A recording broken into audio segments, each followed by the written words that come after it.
ചരിത്രം വിസ്മരിച്ച് വിമർശകർ കാത്തിരിക്കുകയായിരുന്നു അയാളുടെ അസ്തമയം കാണാൻ, അയാളുടെ ഇടവേളകളിലെ നിശബ്ദതയെ ആഘോഷമാക്കാൻ, ആ മുഖത്തെ നിരാശയെ പകർത്തിയെഴുതി പരിഹസിക്കാൻ, പ്രായം 41 കഴിഞ്ഞെന്ന് പറഞ്ഞ് കല്ലെറിയാൻ.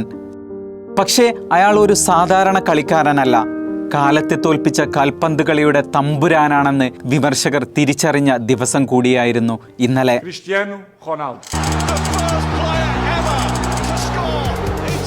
ഹൂസ്റ്റണിലെ പുൽമൈതാനത്ത് ഉസ്ബെക്കിസ്ഥാന്റെ നെഞ്ചിലേക്ക് പറങ്കിപ്പട 5 തവണ വെടിയുതിർത്തപ്പോൾ ലോകം വീണ്ടും ആ സത്യം തിരിച്ചറിഞ്ഞു. 6 വിശ്വമാമാങ്കങ്ങളിലും ഗോൾ നേട്ടത്തോടെ സാക്ഷാൽ ലിയോണൽ മെസ്സിക്കും മേലെ അയാൾ മറ്റൊരു റെക്കോർഡും ഇന്നലെ ഉറപ്പിച്ചു കഴിഞ്ഞു. ലോകകപ്പിൻ്റെ ചരിത്രമെടുത്താൽ 2006 ജർമ്മനിയുടെ മണ്ണിൽ തുടങ്ങിയ അയാളുടെ ആ ജൈത്രയാത്ര 20 വർഷങ്ങൾക്കിപ്പുറം 2026 മാറ്റമില്ലാതെ തുടരുന്നു.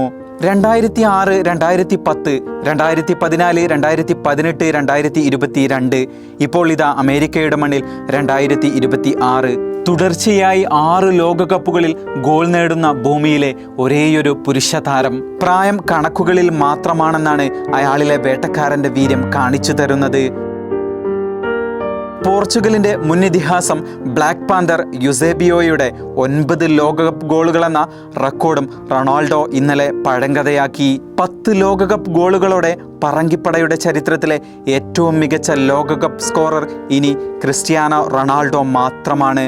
വിമർശകരോട് ഒന്നേ പറയാനുള്ളൂ, അക്കങ്ങൾ നോക്കി നിങ്ങൾ അയാളെ വിലയിരുത്തരുത്. അയാൾ ഗോളടി അവസാനിപ്പിക്കണമെങ്കിൽ നിങ്ങൾക്കിനി അയാളുടെ വിരാമം വരെ കാത്തിരിക്കേണ്ടി വരും.